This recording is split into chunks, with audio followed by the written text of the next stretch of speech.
Hello, I'm Rod Dreher, and welcome to Conversations with Metropolitan Hilarion. Boudica, welcome. Today we're going to talk about the family of Jesus, what we know about Jesus' mother, his father, his siblings from Scripture. Now, we Orthodox believe, as do Roman Catholics, that the Theotokos was perpetually a virgin.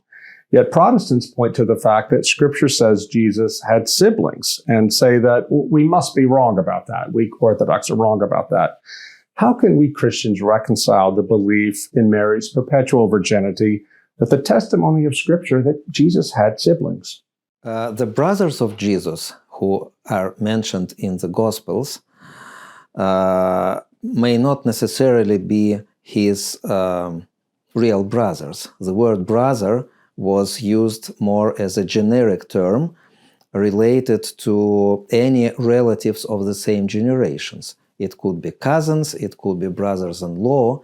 The word brother was used far more generally than we use it now. Though even now we very often use it metaphorically.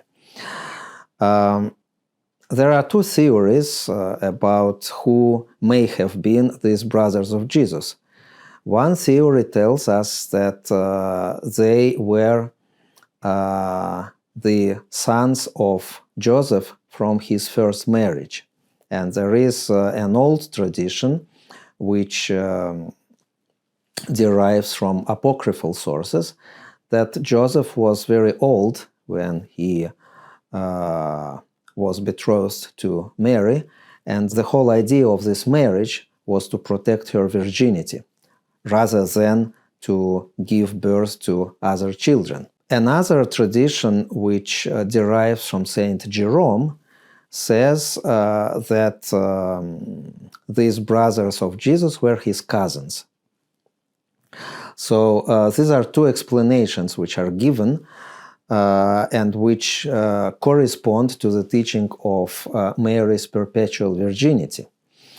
The most direct proof that she was a virgin and that she had no other children, in my opinion, is in the Gospel of John, when Jesus is dying on the cross and he entrusts the Virgin Mary to one of his disciples, to John, not to one of his brothers. Why would he do this if she had other children? Of course. Obviously, she would have been entrusted to one or to all these children, but he entrusts her to a disciple, which means that she was a lonely mother, her husband was no longer alive, and she had no other children. Now, why is it important theologically that Mary was a virgin when Christ was born and remained a virgin all her life? Because certainly we don't believe that sex within marriage between a married man and a married woman is wrong. Why did she have to remain a virgin? It is theologically important because there were prophecies about the gates through which the Messiah will come, but they will remain shut.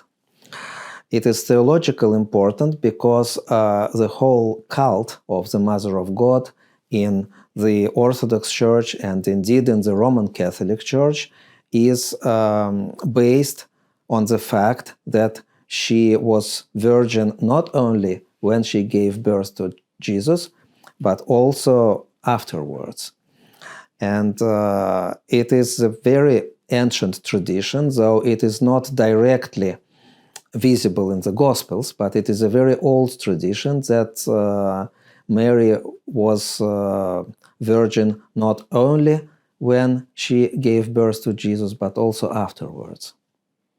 But is it important for us to keep that in mind for a particular reason? It has nothing to do with the validity of marriage or with the sacred nature of marriage. It rather has to do with the veneration of the Virgin Mary. We believe that there are some dogmas which are revealed to us, which are not invented by the church or invented by men. And these dogmas have been confirmed by the ecumenical councils.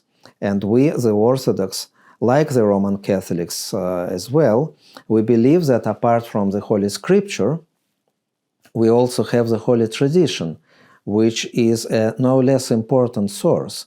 And even I personally believe that the Holy Scripture is a part of the Holy Tradition. Because, for example, we see in the New Testament that it finishes more or less at the time of the first generation of Christians. Paul is still alive when the book of Acts finishes.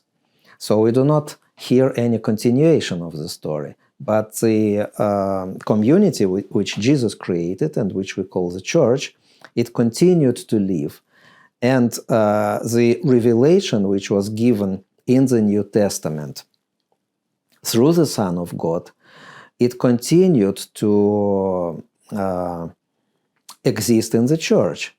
And so the dogmas which were elaborated by the ecumenical councils, though they are all based on the Gospels, they are all based on the New Testament, they may not necessarily be clarified in the Gospels. The task of the ecumenical councils was not to invent the dogmas, but rather to reveal and to clearly explain the dogmas which are present, maybe in a hidden way, in the Gospels. Let's go to the education that young Jesus received. He was the son of a carpenter. You know, chances are he didn't have a chance to have any formal schooling, we might think. And yet, when young Jesus goes to the synagogue, he astonished the people there by what he knew.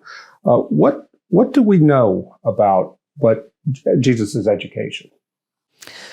Well, it seems from the Gospel that Jesus was from the poor family. So it is very unlikely that he could receive an elaborated formal education, that he would have studied in a rhetorical school, for example, or even that he was a disciple of a well-known teacher, a rabbi. We hear one episode in the Gospel of Luke when he was 12 years old, and when he was sitting with the teachers in the temple and asking questions. And then it says that they all were astonished at his responses. And that's about it. That's the only thing which we know about his upbringing and about his education. But of course, from other sources, like from the Jewish historians Philo of Alexandria and Josephus Flavius, we know more or less how children and young people of his time, and I would say of his type, were educated. And we know that the main source for learning grammar, for learning how to read, was the Torah, the Old Testament. It was not a study of the text in the way we are used to.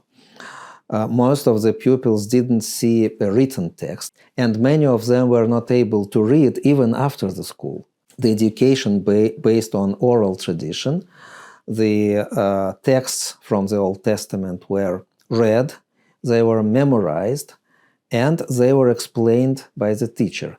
And this is what they did in families, and this is what they also did in synagogues. And we know from the Gospels that every Sabbath, Jesus would go to a synagogue. What was happening in the synagogue on a Sabbath? It was not exactly the divine service. It was rather a teaching. It was rather a lesson. Like a class. Like a class, yes. There were some prayers, of course, but the main thing was reading of the Old Testament passages and comments. And the comments may have been given not only by the rabbi, by the head of the synagogue, but also by some other people. And that Jesus knew this, that Jesus astonished the scholars there. at the temple is an early sign that he was the Messiah, correct? Well, they were astonished because they knew his family. They knew that he had no formal education, and they believed that he shouldn't have been able to read in the way he did and to explain the Gospels. So they were asking where did he learn it from, because they didn't know of any teacher or of any university or of any education that he would have received. Okay. Metropolitan Hilarion, thank you very much. And thank you for joining us today. I'm Rod Dreher.